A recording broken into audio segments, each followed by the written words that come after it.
Hello बच्चों, आइए इस प्रश्न को देखते हैं। प्रश्न में हमसे पूछा गया है कि अम्लीय माध्यम में KMnO4 FeSO4 विलयन में ऑक्सीकृत हो जाता है। निम्न में से कौन सा कथन सत्य है, सही है। और यहाँ पर हमें 4 विकल्प दिए गए हैं जो कि 10 ml ऑक्सीकृत करता है। 1 मोल KMnO4 का जो है 10 ml की यदि हम बात करें तो 5 मोल FeSO4 के विलयन में 10 ml ऑक्सीकृत करता है। इस प्रकार से C और D हमें यहाँ पर दिया गया है। सबसे पहले हम बात करते हैं प्रश्न से संबंधित मुख्य अवधारणा के विषय में। तो मुख्य अवधारणा जो हमारे प्रश्न की होगी, हम लिख सकते हैं मुख्य अवधारणा, जहां पर हमें KMnO4 की अभिक्रिया किसके साथ करवानी है, हमें अभिक्रिया करवानी है FeSO4 के साथ में। और यहाँ पर जो माध्यम हम रखेंगे प्रश्नानुसार, प्रश्न में हमें पहले ही बोला गया है कि माध्यम कैसा रहेगा, अम्लीय। अम्लीय माध्यम हमें रखना पड़ेगा। अब हम बात करते हैं दिए गए प्रश्न के अनुसार, तो ये हो जाएगा हमारे पास में KMnO4, जिसकी अभिक्रिया हमें FeSO4 के साथ में करवानी है। अगर हम बात करें अम्लीय माध्यम के लिए, तो हमारे पास में सल्फ्यूरिक अम्ल होता है, H2SO4 के साथ में अभिक्रिया करवा देंगे तो क्या बनेगा, K2SO4 बन जाएगा एक हमारे पास।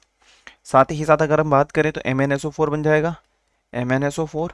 और यदि हम बात करें तो जल के अणु के साथ साथ हमें यहाँ पर Fe2SO4 का Fe2SO4 का होल थ्राइस, और यहाँ पर हमें जल प्राप्त हो जाएगा H2O।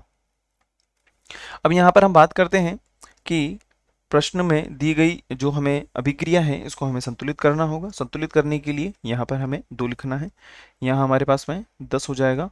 यदि हम यहाँ पर देखें तो ये हमारे पास में 8 हो जाएगा, और यदि हम यहाँ पर देखें तो ये 2 हो जाएंगे, और 8 हमारे पास में जल के अणु हो जाएंगे। साथ ही साथ 5 हम यहाँ पर लिख देंगे। इस प्रकार से पूर्ण रूप से ये हमारी अभिक्रिया संतुलित हो जाती है। देखिए, प्रश्नानुसार हम देख पा रहे हैं कि यहाँ पर 2 मोल तो क्या है, KMnO4 है, और यहाँ पर 10 मोल क्या है, FeSO4 है।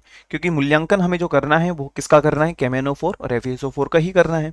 तो हम यहाँ पर देख सकते हैं, तो लिख सकते हैं, इसलिए लिखा जा सकता है कि 2 मोल KMnO4 की यदि हम बात करते हैं, KMnO4 अभिक्रिया अभिक्रिया करते हैं 10 मोल FeSO4 के साथ। इसलिए एक